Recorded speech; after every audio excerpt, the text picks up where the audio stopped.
Charles Spurgeon, a man who devoted his life to preaching about God's unstoppable plans.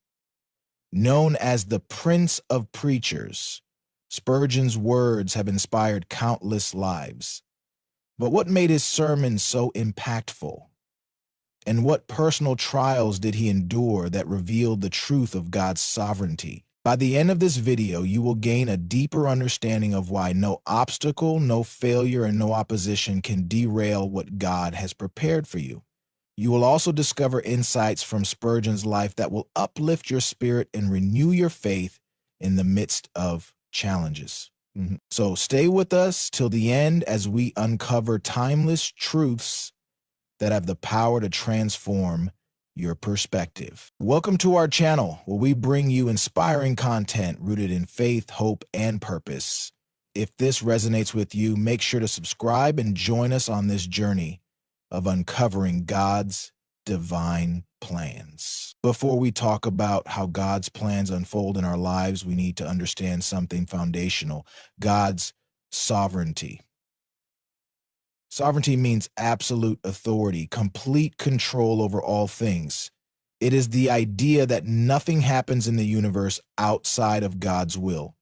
Every event, no matter how small or significant, falls under His divine plan. Except I wanted to say, every time I say sovereignty, Charles Spurgeon often spoke about this profound truth. He described God's sovereignty as the anchor that holds everything in place, no matter how chaotic life seems. Spurgeon believed that because God is unchanging, His plans are also unchanging.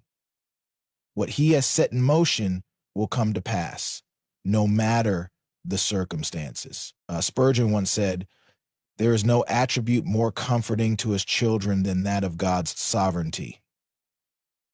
He wanted people to understand that God's control is not just about power, it is about purpose.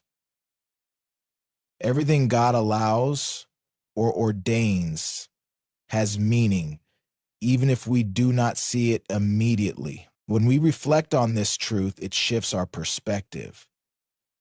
We begin to realize that our struggles, delays, and even disappointments are not random. They are threads in the larger tapestry of God's divine plan. Spurgeon's sermons often emphasized that this knowledge should lead us to trust in God, even when life feels uncertain. God's sovereignty is not just about His control over the world, it is also deeply personal. Spurgeon believed that God's plans are tailored for each individual. Every aspect of your life, your joys, your trials, your victories, is part of a greater design. This is why Spurgeon urged believers to take comfort in knowing that God does not make mistakes. Nothing is wasted in His hands. It seems to allow for a better life, a better transition when we are willing to accept. Before we talk about how to embrace God's plans, it is crucial to understand the difference between human limitations and divine will. As humans, we make plans based on what we know, what we see, and what we hope for. But no matter how carefully we plan, things can go wrong. Unexpected setbacks, unforeseen challenges, and even our own mistakes can cause our plans to fail. Charles Spurgeon often compared human efforts to dictation. He explained that when we try to dictate every detail of our lives, we are bound to stumble because we lack perfect knowledge. We cannot predict the future, nor can we control every outcome. In contrast, God's plans are like a masterful orchestration.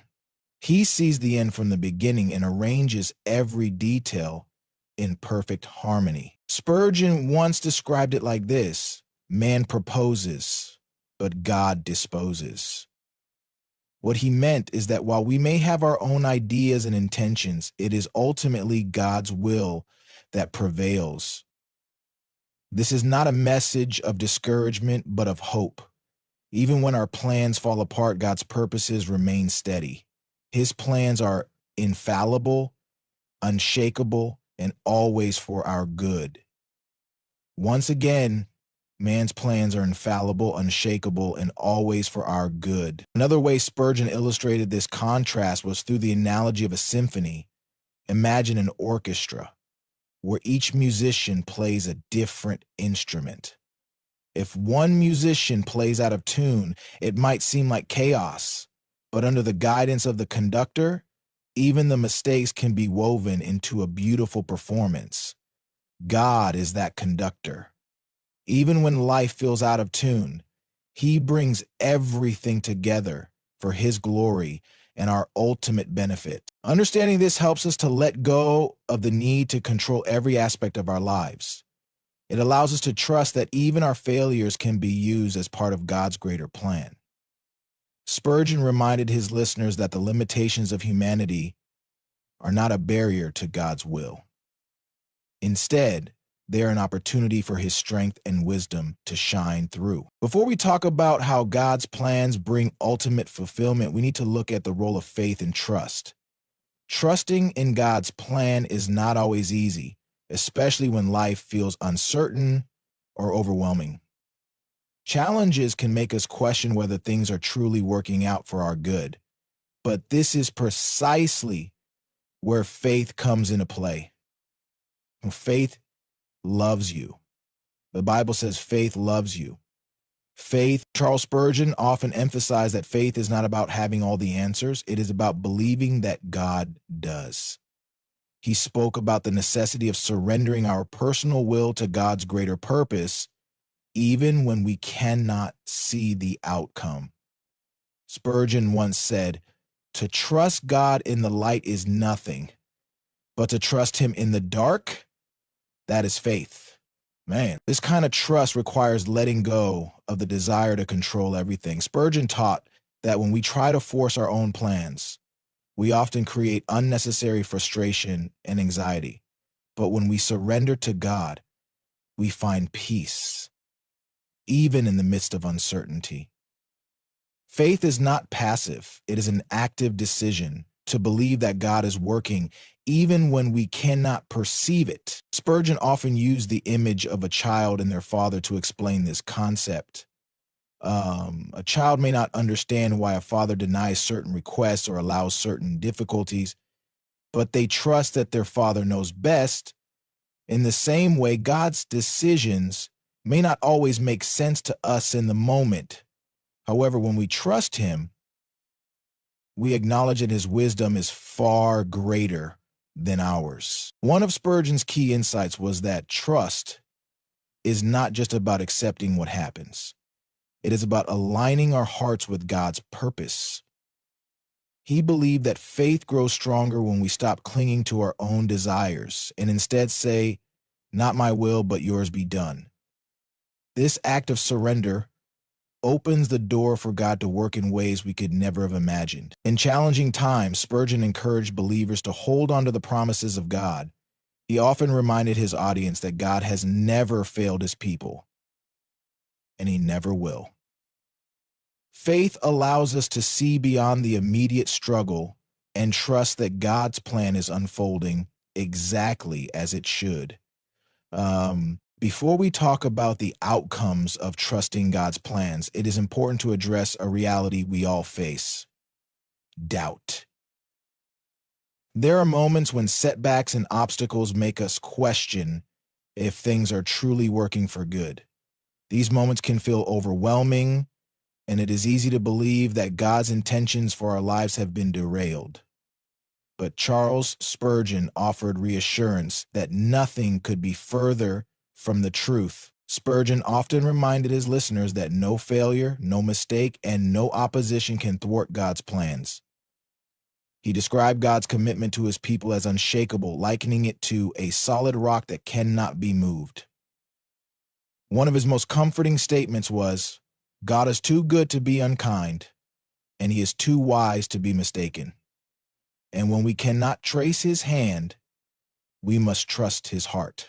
These words are a powerful reminder that God's intentions are never compromised, even when circumstances seem uncertain. That being, setbacks, in Spurgeon's view, are not signs of defeat. Instead, they are opportunities for God to reveal His strength and purpose in ways we cannot foresee. He compared life's challenges to a storm. While storms may feel chaotic and destructive, they often clear the air and bring growth. In the same way, obstacles can serve a greater purpose in God's plan, even if we do not understand it at the moment. Spurgeon also spoke about God's unwavering commitment to his children. He believed that God's promises are as reliable as the sunrise. No matter how many times we stumble, God does not abandon his people. He used the analogy of a potter shaping clay to illustrate this truth. Even when the clay appears flawed, the potter continues to mold it into something beautiful. Similarly, God's work in our lives continues despite our imperfections and struggles. Doubt may creep in when life does not go as expected, but Spurgeon urged believers to look beyond their immediate circumstances. He taught that God's plans are like a story being written. Just because a chapter is difficult does not mean the story is over. Every twist and turn has a purpose, and the final outcome is always for the good of those who trust him. In moments of doubt, Spurgeon's words serve as a beacon of hope. Setbacks are temporary, but God's faithfulness endures forever. As we bring this journey to a close, let us reflect on the truths we have explored. God's sovereignty reminds us that his plans are unshakable and perfect no matter the challenges we face. Human limitations may cause our plans to falter, but his divine will prevails every time. Trusting in God, even during uncertain times, opens the door to peace and purpose. And in moments of doubt, we can rest assured that setbacks are not the end, but part of a greater story written by his hand. Take a moment to consider your own life. Can you see the evidence of God's plan unfolding, even in the smallest ways? Trust that he is at work, orchestrating something far greater than you can imagine. Yes. Let us end with the powerful words of Charles Spurgeon. When you go through a trial, the sovereignty of God is the pillow upon which you lay your head. If this message has inspired or encouraged you, please like this video and subscribe to our channel. Join us as we continue to explore life-changing truths that strengthen faith and bring hope. Thank you for watching, and we will see you in the next video.